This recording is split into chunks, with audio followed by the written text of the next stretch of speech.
Elle était venue seule, vêtue de l'ancienne veste militaire de son mari. Le personnel de sécurité l'avait à peine regardée avant de conclure qu'elle n'avait rien à faire ici. 2 agents lui avaient saisi les bras pour la raccompagner vers la sortie, sous les regards mi-curieux, mi-gênés des familles venues assister à la cérémonie. Elle tenait un petit coffret soigneusement emballé, un cadeau destiné à son fils pour ce jour unique. Ce qu'elle ignorait, c'est que dans l'auditorium, une ligne entière de soldats d'élite s'apprêtait à faire passer un message que personne n'oublierait jamais. Depuis quelle ville du monde regardez-vous cette vidéo aujourd'hui? Si cette histoire vous a touché, pensez à vous abonner pour soutenir d'autres récits qui rendent hommage aux héros silencieux de notre quotidien.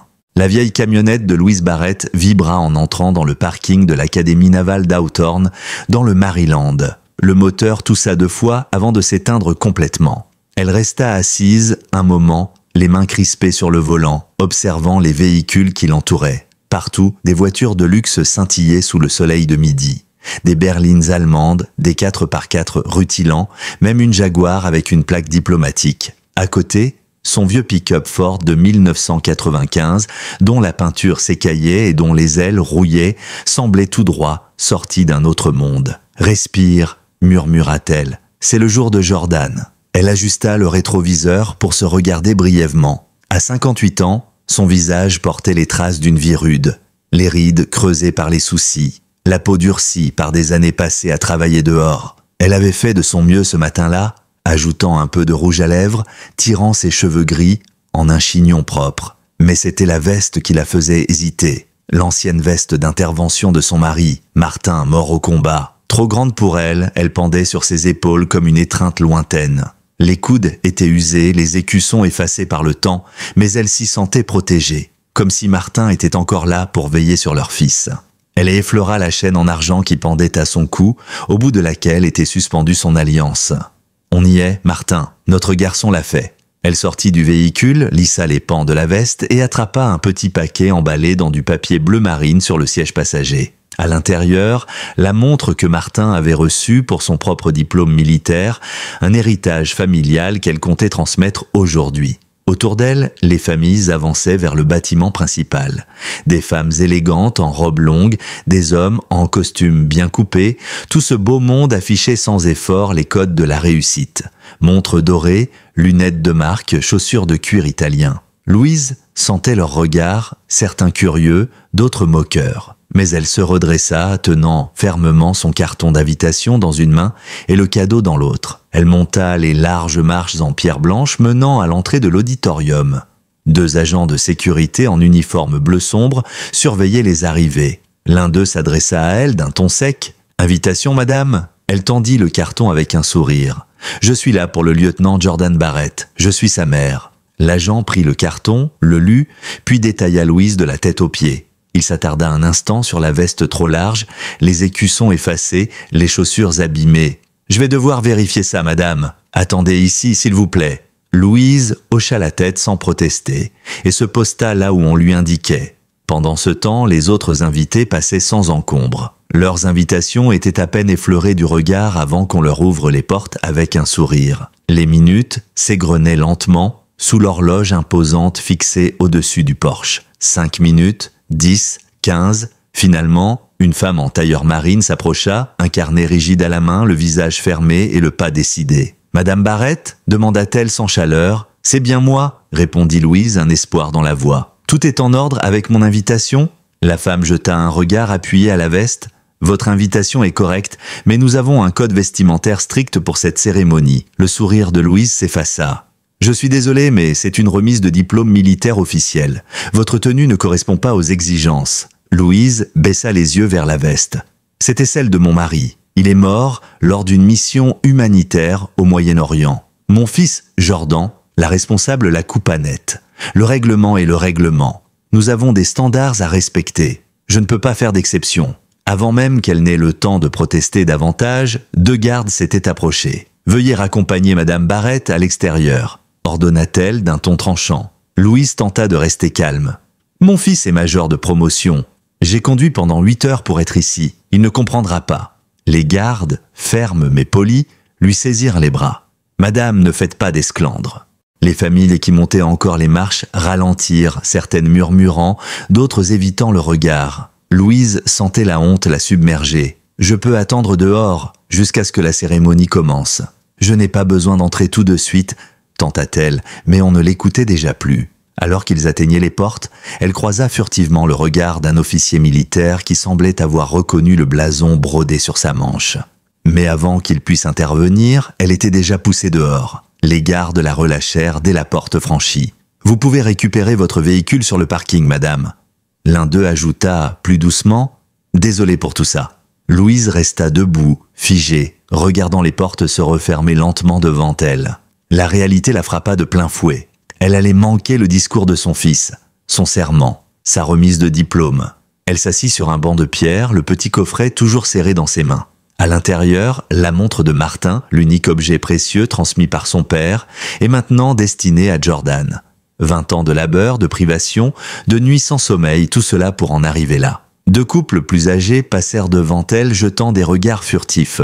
Une femme murmura quelque chose à son mari en la désignant. Louise baissa les yeux vers le paquet dans ses mains, essayant de refouler les larmes qui menaçaient de couler. À l'intérieur de l'auditorium, les sièges se remplissaient. Des familles entières s'installaient avec excitation, les téléphones déjà dégainés pour filmer les grands moments. Sur scène, les officiers prenaient position. Dans la première rangée, une file impeccable d'instructeurs militaires et de vétérans observait la salle avec une discipline silencieuse.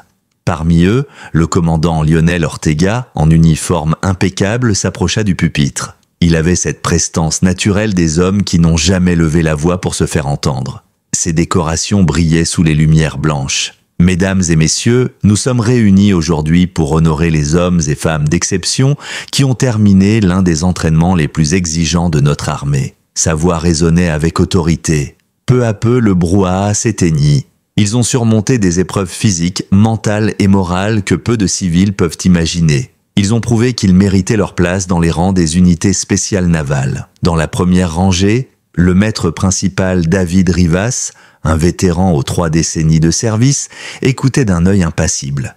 Mais ses sens restaient aux aguets. Chez lui, l'habitude de surveiller chaque mouvement, chaque détail, était inscrite dans ses os. Le commandant Ortega reprit la parole. « J'ai l'immense honneur de vous présenter le major de promotion de cette année, le lieutenant Jordan Barrett, un homme qui a battu des records dans chaque phase de l'entraînement, incarnant les plus hautes valeurs que nous attendons de nos opérateurs d'élite. » L'auditoire applaudit tandis qu'un jeune homme grand et droit s'approchait du micro, en uniforme blanc impeccable. Jordan avait l'allure d'un athlète.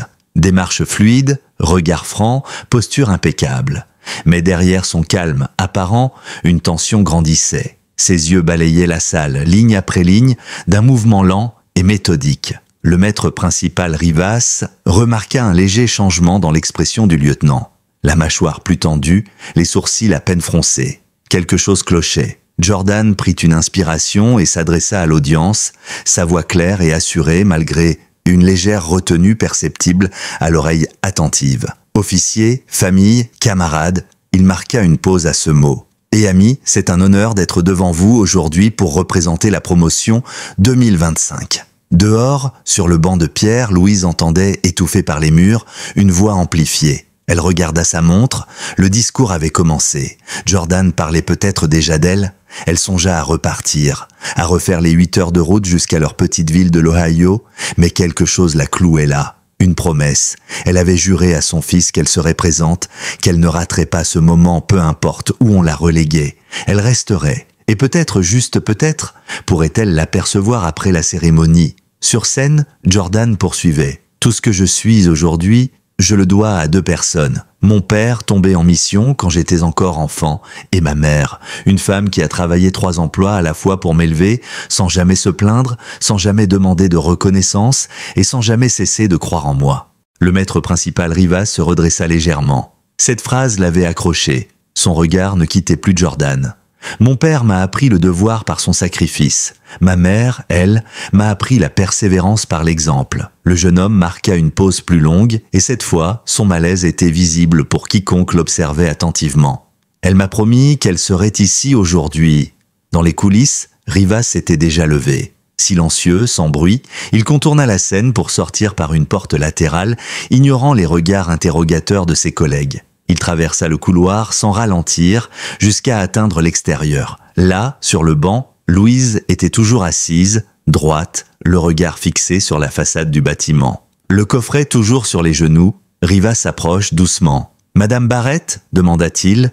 Elle releva la tête surprise. « Oui ?» Il s'avança. « Je suis maître principal Rivas. » Son regard glissa vers la veste qu'elle portait. Cette veste, elle a appartenu à Martin Barrett? Louise hocha la tête. Ses yeux s'écarquillèrent. « Vous le connaissiez ?» Rivas répondit d'une voix calme, empreinte de respect. « Il m'a sauvé la vie en 2003. Opération Wintershade. Je n'ai jamais oublié. » Louise se leva lentement, émue. « Jordan m'a parlé d'un ancien instructeur qui racontait des histoires sur son père. C'était vous ?» Il acquiesça, puis se tourna vers les portes. « Pourquoi vous n'êtes pas à l'intérieur? Votre fils donne son discours à l'instant même. » Louise lui expliqua en quelques phrases les règles, l'humiliation, l'expulsion. À mesure qu'elle parlait, l'expression de Rivas se durcissait. Sans répondre, il lui tendit la main. « Venez. » Arrivé à l'entrée, les deux mêmes gardes s'étaient déjà redressés. L'un d'eux commença à avancer. Mais d'une voix calme et indiscutable, Rivas déclara « Elle est avec moi. » Instantanément, les gardes reculèrent. Ils comprirent saut qu'ils ne pouvaient pas faire obstacle. Rivas ouvrit la porte latérale. À l'intérieur, la voix de Jordan portait davantage. Il parlait d'honneur, de loyauté, de ce que signifie le mot « famille » quand on sert son pays. Rivas guida Louise jusqu'à un coin discret, juste assez reculé pour ne pas perturber la cérémonie, mais offrant une vue directe sur la scène. Quand elle aperçut Jordan, grand et digne derrière le pupitre, ses yeux s'embuèrent. Sur scène, Jordan poursuivait avec force. L'éthique des unités spéciales repose sur une loyauté sans faille. Nous ne laissons jamais un camarade derrière, et cette loyauté s'étend à nos familles. Dans les coulisses, Rivas était revenu discrètement à sa place, croisant un instant le regard de Jordan. Il lui fit un bref signe de tête. Jordan le vit. Une tension sembla se relâcher dans ses épaules. Ce que le public ne vit pas, les vétérans, eux, le comprirent immédiatement. Le maître principal Rivas regagna silencieusement sa place, mais pas sans effet. Il se pencha vers ses collègues, assis à sa droite, murmurant quelques mots. Un à un, les visages se fermèrent, graves. L'information passa discrètement de rang en rang, comme un code silencieux entre soldats. Une tension flottait dans l'air, perceptible par ceux qui connaissaient les signes. Sur scène, Jordan continuait son discours avec une intensité nouvelle. « Mon père disait que le courage, ce n'est pas l'absence de peur, mais la capacité à avancer malgré elle. Ma mère a incarné cette leçon chaque jour depuis sa disparition. Elle a tenu notre foyer à bout de bras, sans jamais me laisser voir à quel point cela lui coûtait. » Dans le fond de l'auditorium, Louise ne bougeait pas, les mains serrées autour du coffret. Rivas se pencha vers elle et d'un ton apaisant murmura « Vous savez, il y a des règles écrites dans les manuels et d'autres qui sont gravées dans le sang. Votre mari les a gravées dans le nôtre.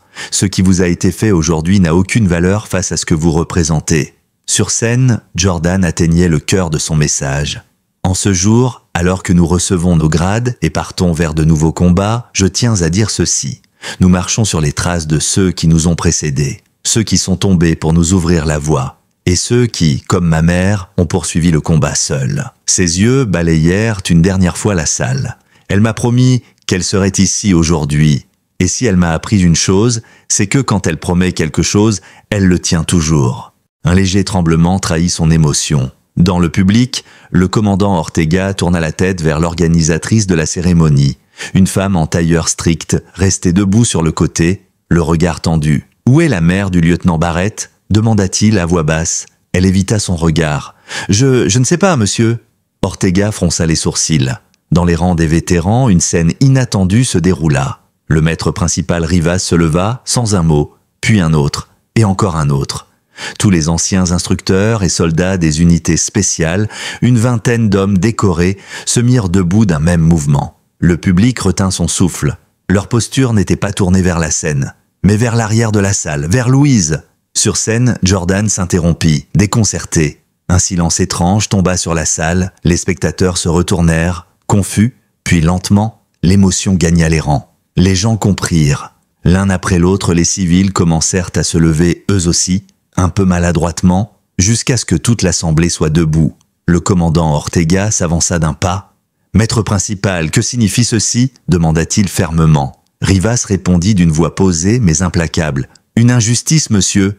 Une action honteuse contre la famille d'un de nos frères. L'organisatrice s'approcha visiblement nerveuse. Monsieur le commandant, c'est en train de perturber l'ordre de la cérémonie. Nous devrions... Cette femme que vous avez expulsée, la coupa Rivas, est la mère du lieutenant Barrett. Son mari est mort en mission portant cette veste que vous avez jugée indigne de votre protocole. Un murmure parcourut la salle. Tous les regards convergèrent vers elle. Louise, figée à l'entrée, ne comprenait pas. Ils se lèvent Dieu tous. Pour moi, murmura-t-elle, pour vous et pour Martin, répondit calmement Rivas. Le commandant Ortega, désormais au courant, s'adressa à la salle d'une voix puissante. Qu'on la fasse entrer, immédiatement, et avec tous les honneurs. À ces mots, 2 jeunes officiers quittèrent la scène pour se diriger vers l'entrée. Rivas recula avec dignité, leur laissant la place. Louise fut invitée à avancer, le pas hésitant, encore incrédule. À chaque mètre qu'elle parcourait, un vétéran lui rendait un salut militaire. Elle traversait une haie d'honneur. Les larmes lui montaient aux yeux, mais elle restait droite. Les spectateurs, eux aussi, l'applaudissaient maintenant. C'était un tonnerre discret, mais sincère. Une reconnaissance tardive, mais immense. Au milieu de l'allée centrale, Jordan descendit précipitamment de la scène pour la rejoindre. En la voyant, il perdit un instant sa rigueur militaire. « Maman !» souffla-t-il dans le micro, bouleversé. Elle ouvrit les bras. Ils s'enlacèrent, longuement, au milieu de la salle. Puis Jordan, reprenant contenance, l'accompagna jusqu'à la première rangée. Là, un siège était resté vide depuis le début. Un siège destiné à Louise. Ortega lui tendit la main en personne pour l'inviter à s'y asseoir. Puis il retourna sur scène. Jordan, remontant au pupitre, reprit la parole. « Comme je le disais, dit-il avec plus de force encore, la vraie force ne réside ni dans l'uniforme ni dans les galons. Elle se trouve dans le sacrifice silencieux, la loyauté indéfectible et l'amour sans condition. Ce sont les valeurs que mes parents m'ont transmises bien avant que je ne mette les pieds dans cette académie. » La salle éclata en applaudissements nourris. Pas un de convenance, mais une ovation portée par la justice rétablie. Louise, assise à sa place d'honneur, regardait son fils avec fierté. Elle avait fait ce pourquoi elle était venue, et bien plus encore. La suite de la cérémonie se déroula avec la rigueur habituelle. Remise des diplômes, salut militaire, hymne. Mais quelque chose avait changé. Un silence plus profond accompagnait chaque discours. Une forme de respect nouveau s'était installée dans l'auditorium. Et dans le cœur de chacun, l'histoire de Louise Barrett résonnait, comme une vérité qu'on ne pouvait plus ignorer. Quand Jordan reçut officiellement son insigne d'officier, Louise se leva, le petit coffret entre les mains. Il passa devant les instructeurs, les vétérans, les gradés. Chacun hocha la tête en signe de reconnaissance. Aucun mot, juste ce respect tacite que l'on réserve aux fils de ceux qui ont tout donné. Après la cérémonie, les familles se précipitèrent vers leurs diplômés. Photos, accolades, rires. Louise resta un peu en retrait, observant son fils avec émotion. Elle ne voulait pas interrompre ses camarades, mais une voix l'interpella. « Madame Barrett ?» C'était le commandant Ortega, seul, grave. Elle se tourna vers lui, un peu hésitante. « Commandant ?» Il incline la tête. « Je tiens à m'excuser personnellement pour ce qui s'est passé aujourd'hui. C'était une erreur honteuse, et elle sera traitée comme telle. » Louise ne sut pas quoi répondre. Le service de votre mari était exemplaire. Et votre fils a marché dignement dans ses pas. Vous pouvez être fier. Elle hocha simplement la tête. Je le suis. Chaque jour, Jordan la rejoignit à cet instant, entourée de jeunes officiers. Tous voulaient la rencontrer. L'histoire avait déjà circulé. On parlait de la femme qui avait été rejetée puis honorée comme une héroïne. « Maman, dit-il avec un sourire sincère, je veux te présenter mes camarades. » Louise se retrouva au milieu d'un cercle d'hommes et de femmes en uniforme, tous la saluant avec respect. L'une d'eux, une jeune lieutenante, dit en souriant « On raconte que vous avez conduit 8 heures pour être ici. » Louise répondit avec un éclat dans les yeux « J'aurais marché s'il l'avait fallu ?» Quand la foule se dispersa un peu, elle tendit à Jordan le petit paquet bleu marine. C'était celle de ton père, la montre qu'il avait reçue à sa propre remise de diplôme. Et aujourd'hui, elle t'appartient. Jordan ouvrit la boîte avec précaution. À l'intérieur, une montre au design sobre, mais élégante. Au dos, des initiales gravées, MB, pour Martin Barrett. Il la prit avec soin, la retourna, l'attacha à son poignet. « Papa ne m'en a jamais parlé. Il attendait ce jour, » répondit Louise en souriant. Avant qu'il n'ait le temps de s'éloigner, maître principal Rivas les rejoignit, accompagné de plusieurs vétérans. Il s'adressa à Jordan avec la solennité d'un officier. « Lieutenant Barrett, dit-il, avant de laisser paraître un sourire rare, votre père serait fier. Pas seulement de votre réussite, mais de la manière dont vous l'avez honoré aujourd'hui, et de la femme que vous avez défendue sans même savoir qu'elle était là. » Puis il se tourna vers Louise. « Madame Barrett, nous avons une faveur à vous demander. » Elle le regarda, intriguée. « La veste que vous portez. Elle appartenait à l'un des nôtres. Nous aimerions y ajouter quelque chose. » Un autre vétéran s'approcha, tenant dans sa main un écusson. C'était l'insigne actuel des forces spéciales, mais avec une petite étoile dorée dans le coin supérieur, un signe distinctif réservé aux familles de soldats tombés en mission. « Cela signifie que vous êtes famille, » expliqua Rivas, officiellement, et pour toujours. Louise hocha la tête, les larmes aux yeux. L'un des vétérans cousit le patch avec délicatesse sur l'épaule droite. Quand ce fut fait, elle sentit un poids invisible se lever. Un poids qu'elle portait depuis 20 ans sans savoir qu'il pouvait être partagé. L'organisatrice de la cérémonie s'approcha timidement, évitant le regard des vétérans. « Madame Barrett, je souhaite renouveler mes excuses, c'était une erreur impardonnable. J'en assume l'entière responsabilité. » Louise l'observa quelques secondes, puis dit simplement « Nous faisons tous des erreurs, et cette journée a été plus belle que je ne l'aurais jamais imaginée. » Plus tard, alors qu'il marchait vers la réception, Jordan demanda « Tu veux venir avec moi ? C'est pour les diplômés et leurs familles. » Louise regarda sa tenue simple, sa vieille veste désormais marquée du nouvel écusson. « Tu es sûr que je suis habillé comme il faut ?» Jordan sourit, passa un bras autour de ses épaules. « Tu portes l'uniforme de l'amour et du sacrifice. Il n'y a rien de plus approprié. » La salle de réception brillait sous les lustres. Rire, musique douce, coupe de champagne. Louise restait debout à côté de son fils, un peu impressionnée mais fière. Plusieurs officiers vinrent la saluer. « Lieutenant Barrett, félicitations » dit l'un d'eux. « Votre discours a été exceptionnel. » Jordan répondit avec un respect formel. « Je vous présente ma mère. » L'homme se tourna vers elle avec sérieux. « Madame, votre fils a établi des records. Il laissera une trace ici, croyez-moi. » Louise sourit, la main posée sur le bras de Jordan. Il a toujours été déterminé, depuis qu'il sait marcher. Dans un coin de la salle, Rivas levait son verre dans sa direction. Elle répondit par un petit signe de tête discrètement ému. Peu après, Jordan l'amena vers un homme en fauteuil roulant. « Maman, voici l'amiral Griffin, c'était le supérieur de papa. » Louise sentit son cœur se serrer.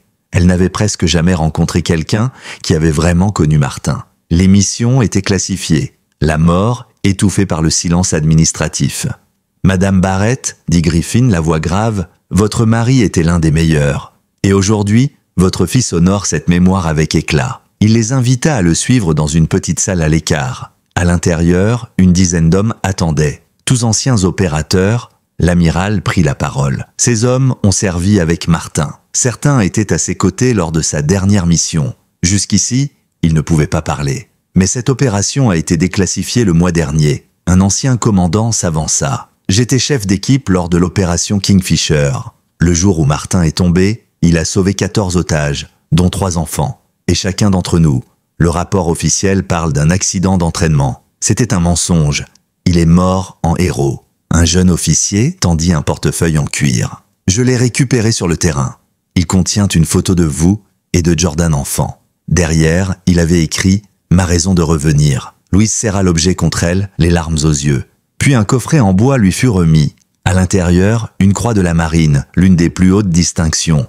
Elle lui avait été attribuée mais conservée secrètement. « Elle est à vous maintenant, dit l'officier. Elle vous revient, à vous deux. » Louise regarda son fils. « Ton père aurait voulu que tu l'aies. » Mais Jordan secoua la tête. « C'est à toi, maman. Tu as mené tes propres combats. » Rivas entra alors avec une photo encadrée. Une photo de Martin entouré de son équipe, 2 semaines avant sa dernière mission. « Voilà pourquoi on s'est levé pour vous aujourd'hui, dit-il. Pas seulement pour Martin, pour vous aussi, parce que vous avez tenu, parce que vous avez élevé son fils. Et dans notre monde, cela fait de vous l'une des nôtres. » Quand ils quittèrent la salle, Jordan demanda « Tu veux qu'on rentre ?» Louise hocha la tête. Elle était épuisée, mais apaisée. Avant de monter dans le vieux pick-up, elle jeta un dernier regard à l'académie. « Tu sais, dit-elle, pendant longtemps, je me suis sentie étrangère à l'univers militaire de ton père, comme si je n'y avais pas ma place. » Jordan répondit « Ce n'est pas vrai, tu en faisais partie, toujours. » Elle sourit. « Aujourd'hui, je le sais. » Alors que le véhicule s'éloignait dans la nuit, La lumière du nouveau patch brillait légèrement sous les phares. Une lumière discrète, mais indélébile.